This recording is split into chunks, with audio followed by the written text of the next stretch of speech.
Here's an interesting story. I was on a panel of business experts, and the idea is that an entrepreneur gets up and kind of presents their business. And a funny thing happened as we were going down the line of over a dozen business experts, all from different backgrounds and industries, giving their feedback to these entrepreneurs. Over and over again, these experts were telling these entrepreneurs basically the same thing. You have to narrow your target market.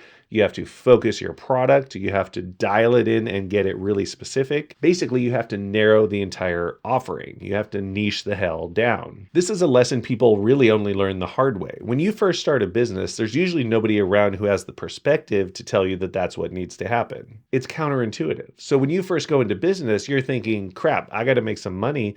So I got to present as many options as possible to as many people as possible to increase the odds that someone pays me to do something. But that's not actually how the math works. I had to learn that the hard way, and I actually spend a lot of time now helping other CEOs learn and apply those principles. And honestly, it's hard to get entrepreneurs to understand it. Here's why. So let's say a client appears. He's starting a restaurant and he needs a menu designed. This designer, Emily, loves menus. This is her dream project. But she's not positioned in the market as a menu designer. She's just a generic graphic designer trying to be everything to everyone like everyone else. So this client has no idea who to choose. So he kind of randomly picks someone who has an okay portfolio, and he gets to design the menu. He doesn't even like designing menus. Meanwhile, another client comes along and she needs a website.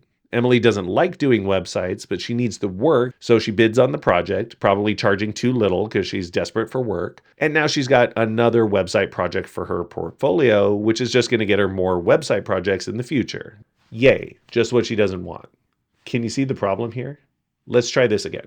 Emily loves designing menus, so she rebrands herself as Emily the Menu Designer. She pulls all the random stuff out of her portfolio and replaces them with menu designs. So now when the restaurant owner needs a menu, who's he going to hire? Emily the Menu Designer, of course. But it doesn't end there. People talk. Word gets around, especially when it's really clear and really easy to explain what you do. When you narrow your focus, you can actually get more customers because it's so clear what you do, who you do it for, and what the value of it is. That's why at this event I was at, there were a bunch of entrepreneurs trying to do too many things for too many people, and a bunch of business experts telling them niche the hell down.